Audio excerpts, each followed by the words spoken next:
ஆச்சி மிளகாய் தூள் வழங்கும் மணிச் செய்திகள். இணைந்து வழங்குபவர்கள் அரசன் சோ.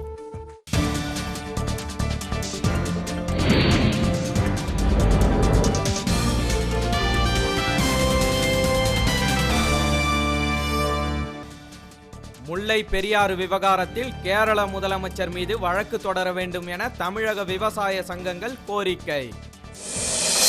தேர்வு ஊதியத்தை உயர்த்தி வழங்காவிட்டால் அரசின் கூட்டங்களை புறக்கணிக்கப் போவதாக ஆசிரியர் சங்கங்கள் அறிவிப்பு.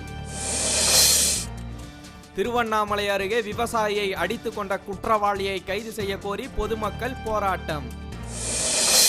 காஷ்மீரில் கொல்லப்பட்ட தீவிரவாதிகள் லஷ்கர்-இ தொய்பா இயக்கத்தை சேர்ந்தவர்கள் என இந்திய ராணுவம் தகவல். உடல் நலம் குறித்த விழிப்புணர்வை ஏற்படுத்துவதற்காக தாஜ்மஹால் அருகே நடைபெற்ற திரள் ஓட்டத்தில் ஏராளமானோர் பங்கேற்பு.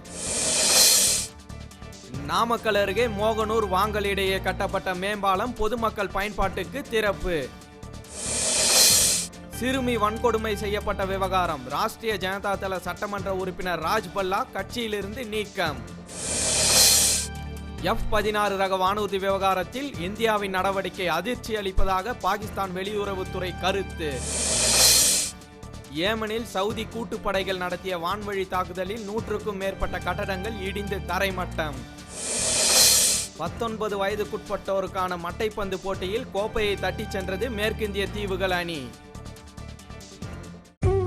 ஆச்சி மிளகாய் தூள் வழங்கிய மணிச் செய்திகள். இணைந்து வழங்கியவர்கள் அரசன் சோ.